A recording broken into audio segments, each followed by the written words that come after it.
이번에 이렇게 와서 보니까 우리 최 목사님 이제 담임 목사님으로 또 추대되셨고, 또 제가 있었을 때 여러 전도사님들이 또 이제 목사 안수도 받으시고, 또 내년에 우리 윤 전사님 또 이제 목사 안수 또 받으시게 되는데, 그렇게 세월이 흐르니까 다 또 하나님 인도하신 대로 그렇게 쓰임 받는 것 같아요.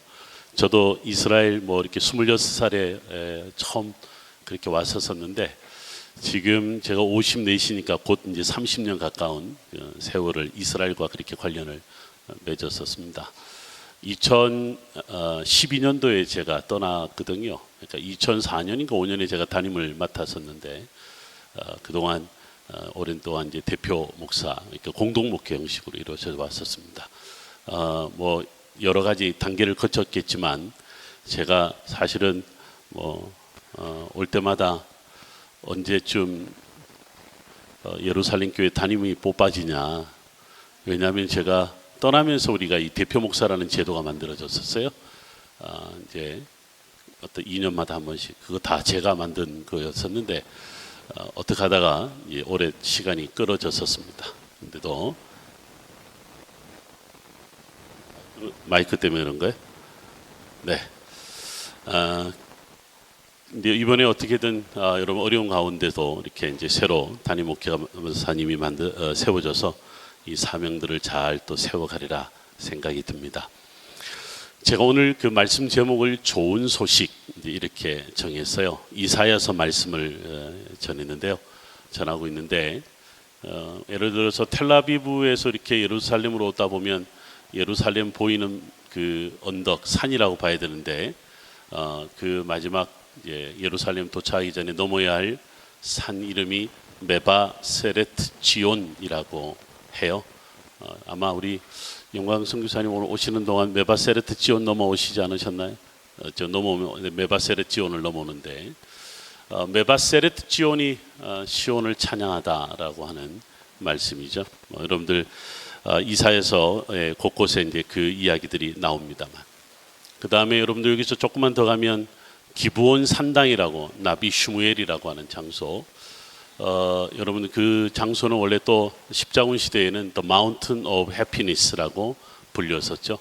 1096년에 프랑스를 떠난 십자군, 제1차 십자군 군대가 예루살렘이 보인다라고 하는 그곳에 서서 너무 행복했었나 봐요. 그래서 그 산 이름을 행복의 산이다라고 그렇게 불렸던 산이 있죠. 우리 히브리 대학교가 있는 산 이름을 하르하 쪼핌이라 그래요. 그렇죠? 쪼핌이라는 말은 자파 동사인데 미스바라고 하는 말, 미츠페라는 말과 어근이 똑같죠. 여러분들 실로가 무너지고 난 다음에 언약궤가 돌아왔지만 하나님이 새로운 역사를 여는 그 과정에서 온 민족이 주님 앞에 돌아와야 되고, 그 돌아온다는 것은 말씀 앞에 서는 거고, 또 하나님의 때를 기다리면서 그 쓰임을 받는 민족, 아마 그 장소가 바로 미스바였는데, 그래서 공교롭게도 미스바가 오늘날 라말라 안에 있잖아요. 미츠페 혹은 미스바를 가보시면 아주 높아요. 그래서 예루살렘이 보입니다. 아마도 예루살렘을 지향하는 그런 기다림, 그 장소가 아니었을까. 역시 하루아 쪼핌도 마찬가지. 무엇을 바라보는 산인데 뭘 바라보고 있어요? 예루살렘을 바라보고 있습니다. 그러면 동쪽에 있는 산이 감람산이죠. 감람산에 대한 이야기는 참 핫 이슈입니다. 핫 이슈인데, 여러분 왜 감람산이 중요한 줄 아세요?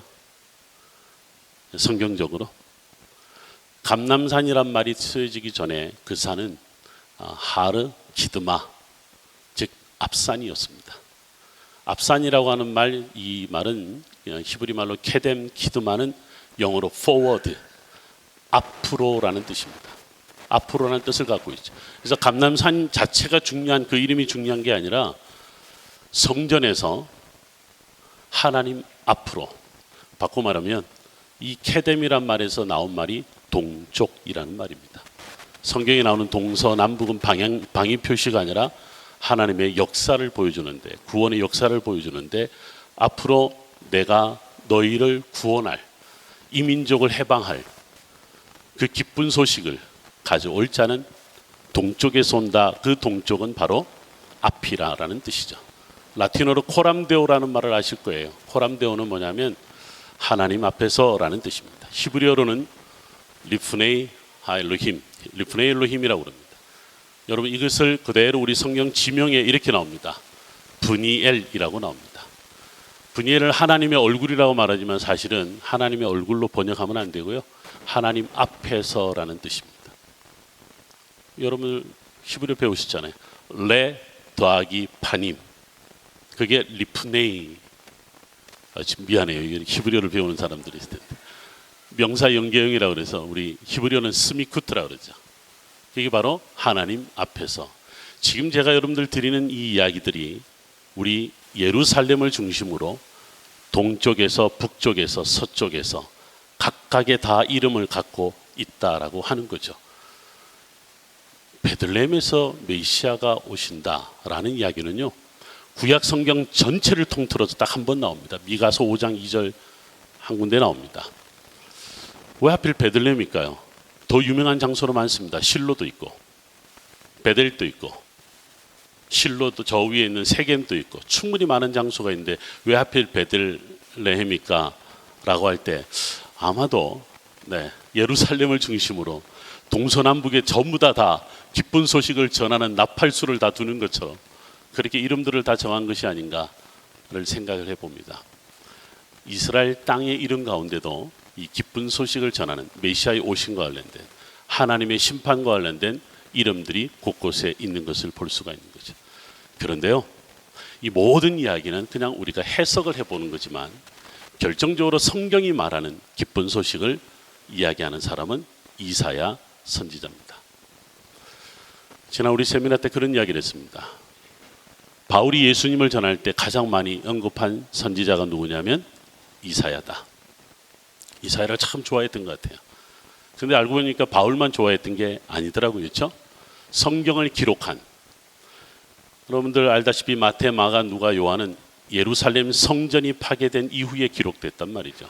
바울 서신은 예루살렘 성전 파괴되기 이전에 기록됐으니까 그렇게 보면 바울이 먼저 예수님에 대한 이야기를 한 것을 사도들이 전하고 기록하면서 역시 이사야를 가져오게 됩니다. 바울이 먼저 갖고 오고 사도들이 가져오는 거죠. 그 이후에 아니 오늘날까지도 이 성탄절이 다가오면 예수님의 오심, 이것이 구약 성경이 어딜까, 어디에서 이야기를 할까? 바로 이사야를 우리는 여전히 언급을 하고 있습니다. 저는 이제 여기서 박사 논문을 쓸 때 그 전에 제가 하슐라마 논문이라는 것을 박사과정 넘어갈 때 썼던 내용 중에 쿰난 문서에 대해서 공부를 한 적이 있습니다. 쿰난에 대한 내용을 제가 다룰 때 쿰난에 있는 많은 문서들을 보니까 성경에 대한 이야기, 특별히 이사야서에 대한 이야기가 참 많이 나옵니다. 그런 걸 보면 예수님 오시기 이전에는 메시아의 오심, 하나님 나라의 오심, 하나님 나라의 임재, 이 모든 것에 사람들이 굉장히 기대를 했던 것이죠.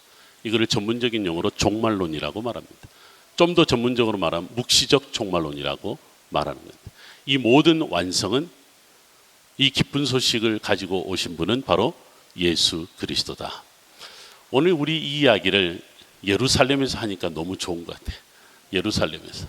다른 데서 이야기를 하면 잘 못 알아들어요.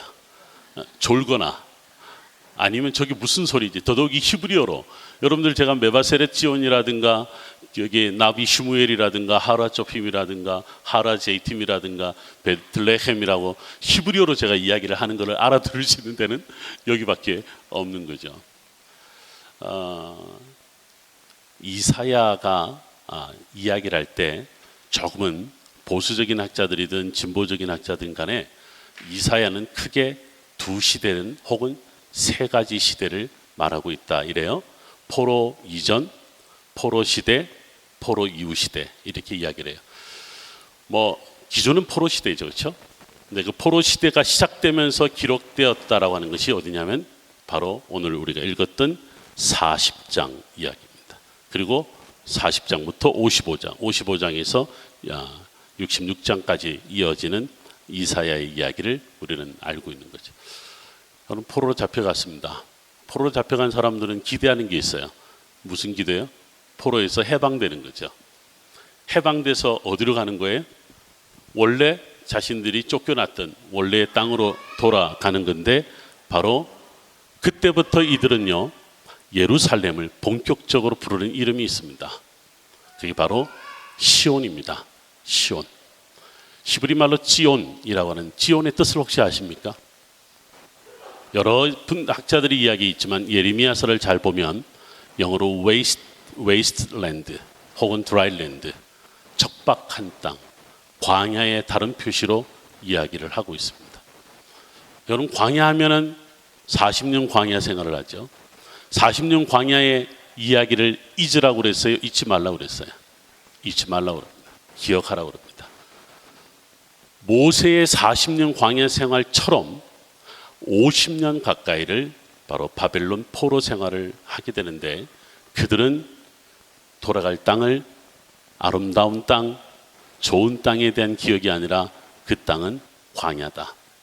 근데 그 광야가 뭐냐?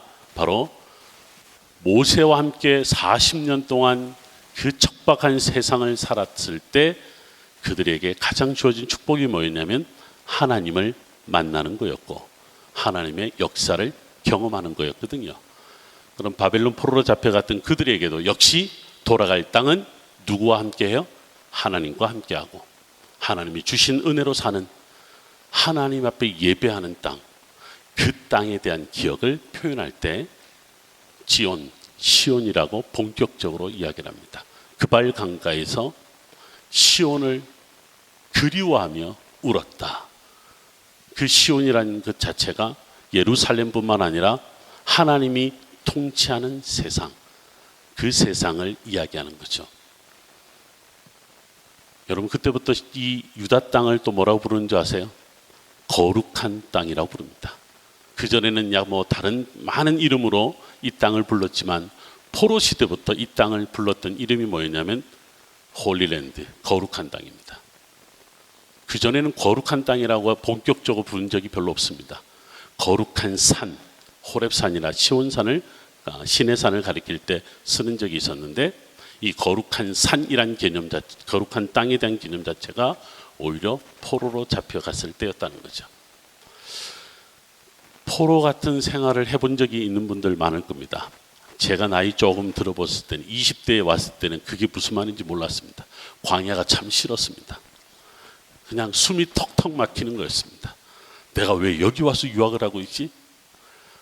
내 수많은 다른 땅도 많은데 하필 내가 왜 여기 와 있지? 히브리 대학교 제일 꼭대기에 올라갔어요. 아무도 없는 곳에 처박혀 갖고 예루살렘 성전이 있었던 황금돔을 바라보면서 울었던 적이 있습니다. 나 왜 여기 있는 거야? 아버지. 그런데 지금 제가 50대 중반에 지금 예루살렘을 왔잖아요.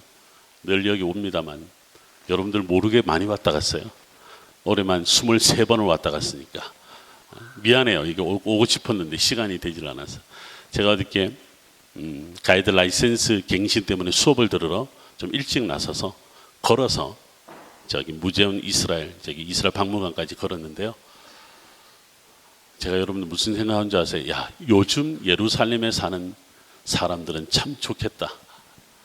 많이 바뀌었어요. 너무 좋아졌어. 나 같으면 요즘 다시 같으면 히브리어 좀 어려워도 다시 유학 좀 해보고 싶다라는 생각까지 들 정도로. 그런데요, 믿거나 말거나 20대 30대는 아직 이해 못할 거야. 이 광야가 좋아요. 이 광야가 좋아요. 왜 그렇게 좋은가 생각을 해보니까 여기 오니까 하나님의 말씀을 들을 수가 있어요. 여기 오니까 내가 누구였냐, 아니 내가 어디서 어떻게 시작했는가, 제 개인 고백이긴 합니다만 그것이 저에게 예루살렘이다라고 하는 거죠. 그렇구나, 예루살렘은 나에게 거룩한 땅이라고 고백되는구나. 예루살렘은 광야, 지온이라고 하더라도 여전히 나에게 그 기쁜 소식을 주신 예수 그리스도, 그분을 온전히 만나는 곳이구나. 집사람하고 왔어요. 새벽에 제일 먼저 갔던 것이 십자가의 길을 갔습니다.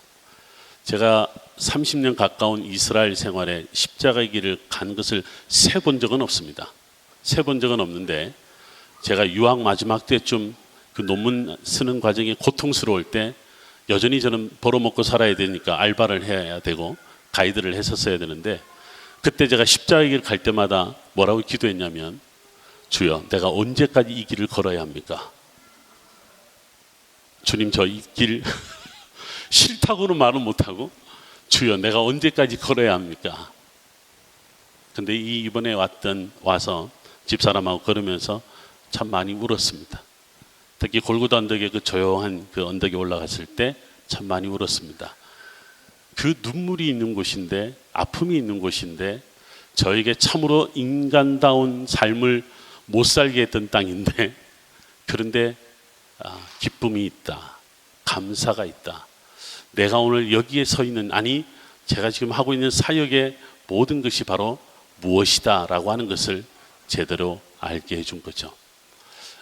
여러분들은 그래서 지금 여러분들의 상황이 다 어떤지는 모르지만 만만치 않고 녹록지 않은 이 땅에 있을 삶이지만, 이 땅이 광야이다는 사실은 누구도 거부를 못하지요. 그런데 광야는 하나님이 함께 하십니다. 이스라엘 백성들이 포로로 잡혀가서 그때서야 깨닫습니다. 그렇구나, 우리가 그 땅에 살 때 그곳이 하나님 안에 있는 거였구나. 이곳에서는 예배도 드릴 수가 없고, 이곳에서 주를 찬양할 수도 없고, 이곳에서 말씀을 제대로 들을 수가 없는 이 땅, 하나님과 가까이 없는, 아니 하나님의 통치가 내 안에 있지 않으니까 그것이 바로 포로고 그것이 바로 고통이구나 라는 것을 깨닫게 됩니다. 그런데 여러분 아세요? 하나님은 이미 이 백성들과 약속을 맺었습니다. 출애굽기 19장, 나는 너희의 하나님이 되고 너희는 나의 거룩한 백성이 된다. 이 약속을 추적해 보니까 바로 아브라함과의 약속이었습니다. 약속이라는 단어, 히브리어로 하브타하라고 하는 단어를 갖고 추적을 해보면 아브라함까지 올라가고, 아브라함부터 시작되는 이 약속을 하나님이 어떻게 신실하게 이루어가느냐는 모세의 출애굽 40년이고, 여호수아를 통해서 이 땅을 정복하는 거였고, 다윗을 통해서 처음 아브라함에게 허락한 땅을 다윗이 차단하게 되고, 나라가 쪼개지고 부서져도 하나님은 이 백성과의 맺었던 언약을 신실하게 이루어 가시겠다고 그 순간순간마다 하나님의 말씀을 전하는 자들을 통하여 기쁜 소식을 전해 주셨다라는 겁니다. 여러분, 이 이사야 40장에서 이 기쁜 소식을 오늘 제2 이사야라고 하는 이 이사야가 아주 몇 번이고 강조를 합니다. 여러분, 이 메바세레트 혹은 메바세르라는 단어를 여러분 히브리어의 사전을 찾아 들어가면 바사르라는 말과도 관련되어 있습니다. 육이라는 말과 관련되어 있습니다. 이건 제가 따로 연결해서 생각은 해보지 못했는데, 메바세레트를 쭉 찾았는데 계속 모든 단어에, 모든 구약 성경에 바사르만 등장하는 거야. 바사르만 등장하는 거야. 이게 육이라는 뜻이거나 고기 덩어리라든가 우리의 몸이라는 것인데, 왜 그럴까? 그건 따로 제가 고민을 해보진 않았고요. 그런데 이것이 몇 번만 동사로만 표현이 돼요. 이 동사로 표현되는 곳은 어디냐면 바로 이사야만 등장한다는 거죠. 그래서 이렇게 표현합니다. 메바세렛, 마시미야, 샬롬, 메바셀, 지온, 혹은 메바셀, 토브, 이렇게 곳곳 표현하는 것을 볼 수 있습니다. 오늘 읽었던 말씀에서 여러분 잠깐 한번 보면 9절을 한번 볼까요? 9절을 한번 보시면, 높은 산에 오르며 너 시온 기쁜 소식을 전하는 자여, 이때 너 시온 기쁜 소식을 전하는 자여가 히브리어로 메바세레트 지온이에요. 제가 번역한 걸로 보면, 힘을 다해 목청을 높여라 너 예루살렘, 기쁜 소식을 전하는 자여, 두려워 말고 소리를 높여라. 유다의 모든 도시에 알려라, 너희 하나님이 여기 계시다. 한 번만 따라할까요? 히네 엘로헤이켐, 너희의 하나님이 히네, 여기에 계시다. 포로에 놓여있는 이 백성들 가운데 이사야가 뭐라고 그러냐면 히네 엘로헤이카, 너의 하나님이 여기 계시다. 여러분 41장을 한번 찾아가 볼까요? 41장 27절을 한번 가볼까요? 이사야서 41장 27절을 다 같이 한번 읽어볼까요? 그냥 저 따라합니다. 내가 기쁜 소식을 전할 자를 예루살렘에 주리라. 아멘. 그리고 우리 이사야 52장 7절을 한번 가봅니다. 이사야 52장 7절을 가봅니다.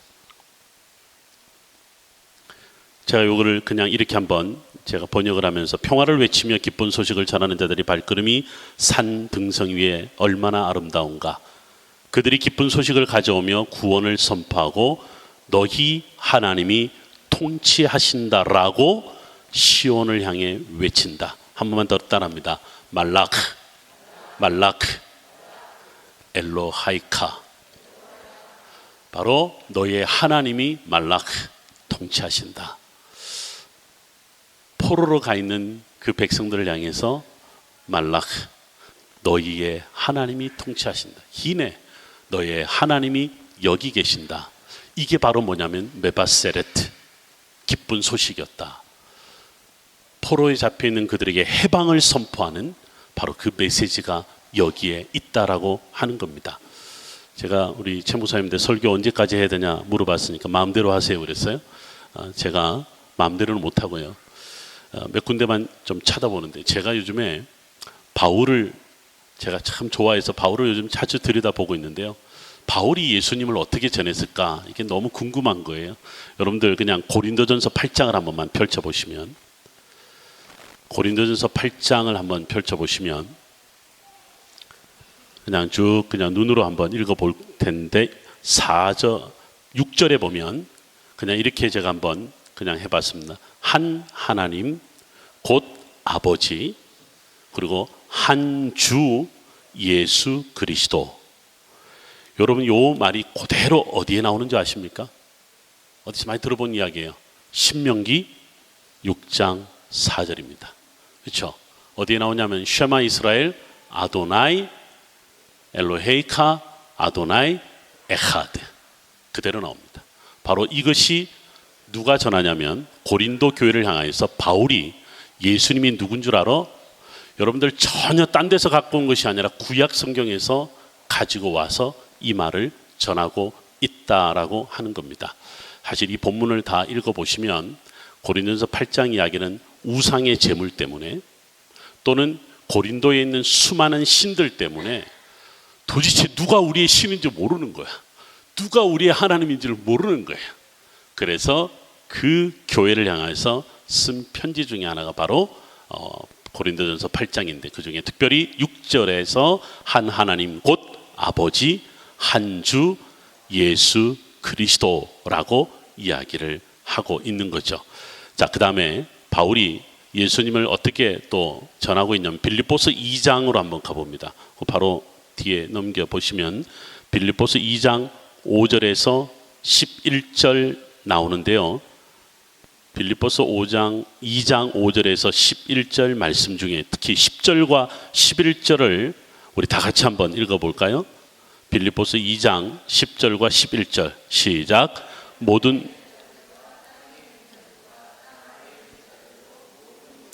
예수의 이름에 굳게 하시고 모든 입으로 예수 그리스도가 주라 시인하여 하나님 아버지께 영광을 돌리게 하셨느니라. 아멘. 저와 어디 성경을 한번 더 찾냐면 이사야서 45장 23절을 한번 가봅니다. 이사야 45장 23절을 한번 가봅니다. 한번 다 같이 읽을까요? 시작.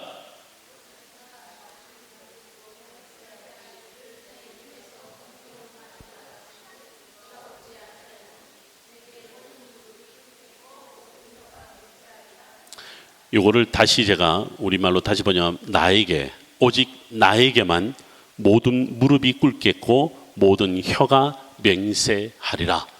이번에는 이 빌립보 교회를 향해서 바울이 예수님에 대한 이야기를 하는데 그 이름 앞에 모두가 무릎을 꿇는다라는 말을 이사야서의 이야기를 가지고 와서 전하고 있는 거죠. 그러니까 바울이요 사도들이 본격적으로 이 글을 우리에게 전해주기 전에 모든 사람들에게 예수님이 누구냐, 예수님이 우리의 기쁜 소식이 되어주셨는데 이 기쁜 소식을 우리가 무엇이라고 말하냐라고 하는 것을 구약 성경에서 다 가지고 왔다라고 이야기를 하는 건데, 제가 왜 그런 이야기인지 좀 더 말씀을 드리겠고요. 제가 이번에 얼마 전에 우리 순례자들과 함께 어디를 갔었냐면 서모나를 갔어요. 서모나를 가본 적 있나요? 서모나, 네, 가보셔요. 서모나를 가면 폴리갑 순교교회라는 데를 가요. 거기가 예약이 안 되면 잘 못 들어갔는데 제가 여러 차례 못 들어갔어요. 이번에 처음 들어갔어요. 근데 폴리갑에 대한 이야기는 뭐 너무 잘 알고 있는데, 이 양반이 주후 155년에 화형을 당하죠. 순교를 당할 때 불에 태워져서 순교를 당합니다. 폴리갑이요, 누구의 제자인지 아시죠? 사도 요한의 제자입니다. 사도 요한의 제자인데, 사도 요한을 만난 그는 아주 무지랭이 같은 그 인간을 하나님이 쓰셨다. 기록에도 나옵니다만 대단한 학자라고 하기보다는 대단한 목회자로 알려져 있는 이 폴리갑이 서머나 교회 이제 감독일 때, 바로 그때 여러분 그 유명한 트라이아누스 시대를 넘어서 엄청난 핍박이 로마로부터 있어질 때였습니다. 그래서 모든 예수 믿는 사람들을 죽이는 그 과정에서 드디어 폴리갑의 순서가 됐습니다.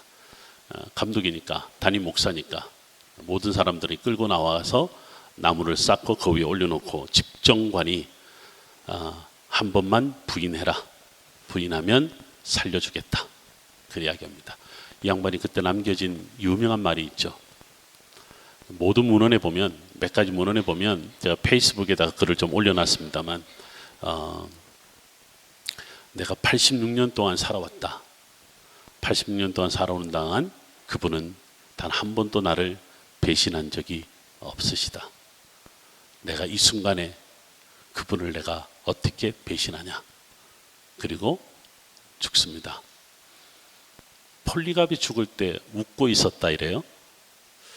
폴리갑보다 먼저 세상을 떠났던 바울은 뭐 주후 64년이냐 67년이냐 뭐 이렇게 이야기를 하는데, 분명한 것은 네로 황제의 시대, 로마 대화재 사건 이후에 순교를 당하는데, 바울 참수교회를 가면 또 역시 들려지는 이야기가 뭐냐면 목을 쳤는데 3번 튀었더라. 그래서 교회 이름이 새분수교회인데 웃고 있었더라 이래요. 죽는 순간에 웃을 수 있다, 이거 가능할 것 같아. 뭐 죽어봐서야 알지 뭐 아직 우리가 모르니까. 물론 이제 뭐 그걸 본 사람들이 이제 그렇게 기록을 했었는데, 이분들의 공통적인 게 하나 있어요. 여러분 혹시 헬라어 중에 간단한 헬라어예요. 한번 따라할까요? 큐리오스, 예수스, 크리스토스. 큐리오스, 예수스, 크리스토스. 이게 뭐냐면 예수 그리스도는 주이시다 라는 말이야. 빌립보 2장 뒤편에 나옵니다. 예수 그리스도가 주다. 이게요, 바울이 로마 황제 앞에 또는 로마의 수많은 집정관들 앞에 외쳤던 단 하나의 문장입니다. 큐리오스 예수스 크리스토스. 그 다음에 지금 오늘 폴리갑도 큐리오스 예수스 크리스토스. 여러분 큐리오스란 말이 우리 어떤 말로 번역되죠? 영어로 로드 주라고 번역됩니다. 여러분 70인경에 엘로힘을 전부 다 뭐라고 번역을 했냐면 큐리오스로 번역을 했습니다. 그런데 70인경은 번역할 때는 주전 287년이었어요. 어떤 일이 벌어졌냐면 로마 황제가 등장을 해요. 여러분 최초의 황제가 누구냐면 우리 성경에 나온 아우구스토, 옥타비아누스 아우구스투스에게만 로마 시대에 유일하게 큐리오스만 쓰여지게 됩니다. 이게 엄청난 일이 벌어지는 거죠. 자신들이 믿는 신의 이름을 큐리오스라 불렀을 그 당시에 엘로힘을 바로 헬라 세상에 소개할 때 하나님이 누구냐면 큐리오스다. 그런데 헬라 시대가 지나고 난 다음에 로마 시대가 들어왔을 때 큐리오스는 황제에게만 쓰여지는 거였습니다. 여러분, 이걸 바울이 알았을까요? 몰랐을까요? 요한이 알았을까요? 몰랐을까요? 폴리갑이 알았을까요? 몰랐을까요? 알고 있었습니다. 황제를 큐리오스라고 부를 수가 없는 거예요.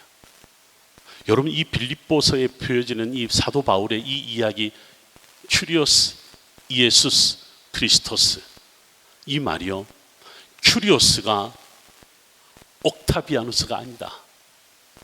큐리오스가 케사르가 아니라 큐리오스가 이에수스 크리스토스다. 와, 여러분, 폴리갑이 죽을 때 그 웃을 수 있었던 게 뭐냐면, 내가 죽는 것이 죽는 걸로 보이냐? 나는 하나님 나라에 간다. 하나님 품에 간다. 하나님께로 돌아간다. 내가 이 고백 한마디 못하고 가는 것이 내 인생에 어떤 의미가 있겠느냐라고 하는 거였습니다. 오늘 고린도전서 8장과 오늘 빌립보서 2장을 다 읽어보시면 공통되는 말이 뭐냐면, 이에수스, 바로 크리스토스가 큐리오스다 라고 하는 것을 당당하게 이야기합니다. 여러분들, 오래전에 소아시아 지역의 프리에네라고 하는 지역에서 비문 하나가 발견이 됐는데, 그 비문이 주전 9세기, 바로 주전 9세기는 이미 주전 14년에 황제가 된 아우구스투스 옥타비아누스 시대의 비문입니다. 거기에 뭐라고 나오냐면, 황제의 생일을 알리는 기쁜 소식을 전한다. 이 기쁜 소식이 헬라어로 유앙겔리온입니다.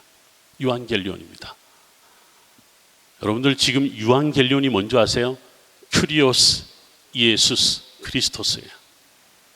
이거 외에는 어떠한 것도 유앙겔리온이 될 수 없다는 거죠. 그렇다면 모든 황제의 전쟁에서 이겼다, 어느 땅을 점령했다, 이 땅을 너희들에게 주겠다라고 하는 그 선포 자체가 뭐였냐면 기쁜 소식, 즉 유앙겔리온이었습니다. 그 유앙겔리온을 누구에게만 쓸 수 있었냐면 오직 황제에게만 쓸 수 있었다라고 하는 겁니다. 사도 바울이요, 헬라 로마 서계 속에서 엘로힘을 잃어버려가는 유대인들을 향하여서 수많은 신들 앞에서 자신들의 목적을 위해서 헌금을 드리고 제물을 드리는 수많은 사제들 앞에서, 이방 신을 믿고 있는 사람들 앞에서 사도 바울은 목숨을 걸고 기쁜 소식, 즉 유앙겔리온을 전했는데, 그게 바로 뭐였냐면 큐리오스 이에수스 크리스토스, 예수 그리스도가 나의 주이시며 우리의 주이시다 라는 사실을 선포하는 겁니다. 제가 오늘 왜 여러분들 이 말을 오늘 여기서 전하냐면, 우리 세미나 할 때도 제가 이야기했던 것 동일한 이야기가 하나 있습니다. 오늘날 우리가 성경을 연구하는 학자들이나 또 성경을 갖고 가르치는 수많은 목회자들이요, 성경을 가만히 이야기를 하면서, 즉 예수 그리스도를 이야기하면서 이 기쁜 소식이 어디서부터 이미 전해져 왔는가를 놓치고 있는데, 놓치다 보니까 복음이 세상과 타협이 돼버리고 내가 주인 삼는 예수 그리스도 그 자리에 다른 것을 놓고 있다라고 하는 겁니다. 목숨을 걸면서 구약 성경에서부터, 유대적 배경에서 저 멀리 아브라함부터 하나님이 신실하게 그 약속을 이루는 과정 가운데 기쁜 소식을 우리에게 주셨던 그 기쁜 놀라운 이야기를 어느덧 그 기쁜 소식을 나의 이야기로 바꾸고, 우리 교회만의 이야기로 바꾸고, 우리 민족의 한정에서만 바꾸고, 내가 서 있는 곳에서만 바꿔버리는 엉뚱한 일이 벌어지고 있습니다. 저는 2012년도에 돌아가서 어떤 교회에 있다가 교회를 개척하고 선교회를 개척해서 오는 동안에 제가요, 한국 교회 지금 8년 9년을 지나면서 마음이 참 많이 아파요. 제가 아픈 이유가 뭐냐면 그냥 우리끼리 이야기입니다. 여러분들 CT에서 CBS 우리나라에 있는 유명한 다 여러분 방송 들어보세요. 기쁜 소식을 다 전하고 있습니다. 근데 그 기쁜 소식을 한 번이 가만히 들어보십시오. 성경이 없어요. 말씀이 없어요. 그 기쁜 소식을 이야기하는데 성경에 어디에서 어떻게 오늘 우리에게 이 기쁜 소식이 전해졌는가를 말하지 못하고 있습니다. 왜 그럴까 보니까 일단 설교 시간만 되면 졸기 시작하니까, 성경 공부만 되면 다 도망가니까 그들의 귀를 즐겁게 해야 되고 그들의 마음을 흥분시켜야 되고 그들을 행복한 예배로 인도해야 되는 설교가, 성경 공부가 난무하고 있습니다. 여러분, 저도 거기에 동참하고 있더라고요. 어느덧 제가 이 예루살렘 교회 담임을 할 때 열심히 성경 보고 전했던 그 설교는 저에게 어느덧 없어지고요. 어느덧 가짜 고백을 하고 있고 거짓 설교를 하고 있는 저를 보게 됩니다. 왜냐하면 설교 강단에 내려갔을 때 목사님 은혜 받았습니다 라는 말을 듣고 싶으니까, 목사님 오늘 그 성경의 이야기가 그런 뜻인지 몰랐습니다, 이 이야기가 아니라 목사님 그냥 은혜 받았습니다. 물론 그분이 막 울면서 은혜 받고 나가는 순간 무슨 설교인지 기억도 못하죠. 아무것도 기억 못합니다. 그런데 은혜 받았대요. 그 은혜가 그게 기쁜 소식일까? 예수님이 오신 이후로 2000년 동안 우리는 이 기쁜 소식을 얼마나 많이 외치고 있습니까? 이 기쁜 소식을 외치는데도 불구하고 우리 마음이 해피하지 못해요. 기쁨이 없어요. 교회 나오는 것이 그냥 목사니까 나와야 되고 사역자니까 나와야 되고, 물론 여러분들 말고 다른 동네에 있는 사람들이에요. 너무너무 안타까운 거예요. 이게 뭘까라고 봤을 때 결국은 우리가 성경으로 돌아가야 되는데, 그 성경에서 그 기쁜 소식이 어떻게 오늘 우리에게까지 왔는가를 잘 이해를 해봐야 되는. 그래서 오늘 바울이요, 죽음을 무릅쓰고 바로 예수 그리스도가 주시다라는 이야기를 이루어가는데, 그런데 결정적으로 이 바울이 꼭 두 가지 이야기를 이 설교를 하면서 놓치지 않는 게 있어요. 무슨 이야기냐면 하나님이 여기에 계시다. 여러분, 이것을 히브리어로 뭐라고 하는지 아세요? 쉐키나라고 그럽니다. 쉐키나라고 그럽니다. 쉐키나라는 말을 그냥 임마누엘이라는 말을 다른 용어로 헬라어로 이야기하고 그 문화 속에서 이야기를 할 수 있지만, 알고 보니까 저 아브라함 때부터 오늘 이 순간까지 하나님은 항상 우리 가운데 계신다. 이걸 놓쳐버리니까 하나님과의 약속도 잃어버리고 하나님 나를 통해서 일하신다는 사실을 잃어버리는, 결과적으로 교회가 되지 못하는 일이 발생을 한다는 거죠. 여러분들, 우리 교회 가운데 쉐키나 하나님의 임재가 있기를 소망합니다. 오늘 우리 찬양한데 하나님이 이곳을 비춰주소서, 하나님이 이곳을 조명하여 주옵소서. 저는 오늘 통곡의벽에 새벽에 가서 기도하는 동안 유대인들을 바라해서 같이 기도하면서 제가 그 기도를 합니다. 하나님, 오늘 이곳에 주의 임재가 있으면 좋겠습니다. 바로 그 기쁜 소식, 예수 그리스도가 이 땅에 저 베들레헴에만 오신 것이 아니라 이곳 통곡의 벽에도 오셔서 이 백성들에게 그 쉐키나가 예수 그리스도를 통하여 그 은혜가 있기를 소망합니다. 여러분, 두 번째가 뭔지 아세요? 끊임없이 바울이 이야기하는 그 내용에 여러분들 엑소도스, 출애굽을 반드시 이야기를 하고 있습니다. 출애굽은 해방이고 자유입니다. 기쁜 소식을 우리가 접할 때는 죽음조차도 우리가 넘어설 수 있는 기쁨과 감동이 우리 안에 있어야 될 줄 믿습니다. 마지막으로 제가 여러분들에게 꼭 부탁드리는 것은, 바울도 그렇고 수많은 사도들이 예수님의 이 기쁜 소식을 전할 때 그 전하는 순간은 영어로 confrontation, 대면, 그들 앞에 대적자로 서게 될 거라는 사실입니다.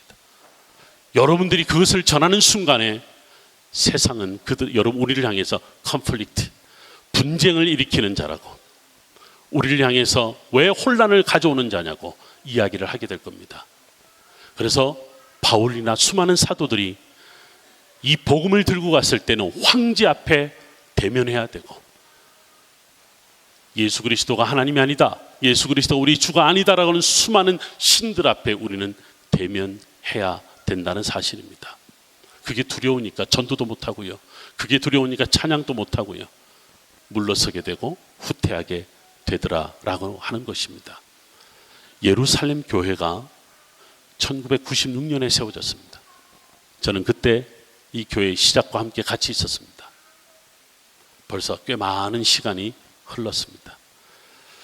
2000년에 제가 다시 왔을 때, 그때 우리 최 목사님, 그때 전사님 때 결혼하기 전에 우리 은우고 뭐 다 없었을 때, 은선사모도 몰랐을 때, 여러분 우리 그때 교회가 예배가 뭐 10명도 안 되고 참 작은 숫자였습니다. 근데 여러분 아세요? 우리 교회에 오면 늘 행복했습니다.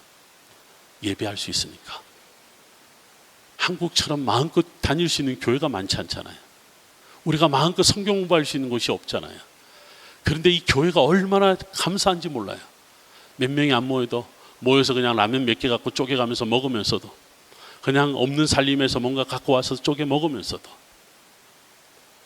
그런데 어느 날 보니까 우리 남양호 목사님 가정도 오고 한두 가정이 오면서 참 교회가 더 감사한 것은 달란트를 가진 분들이 참 많더라고요.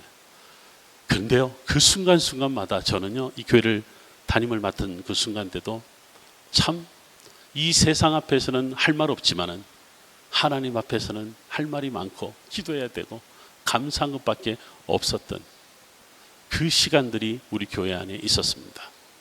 2019년 12월 이 마지막 순간, 이 기쁜 소식을 오늘 나누고 있는 우리는 세상이 만만치 않은 이 세상 속에서 여러분들이 기뻐해야 할 이유는 뭐냐면, 예수 그리스도 그 기쁜 소식이 세상과는 대면하지만 이 세상을 변화시키는 하나님의 능력인 줄 믿습니다. 예루살렘 교회가 이 유대인들과 팔레스타인 앞에, 이 유대교와 이슬람 앞에 기쁜 소식을 전하면서 여러분들 그렇게 좀 대면하면서 때로는 컨플릭트 하면서도 이 기쁜 소식을 전하는 여러분들이 되길 바랍니다.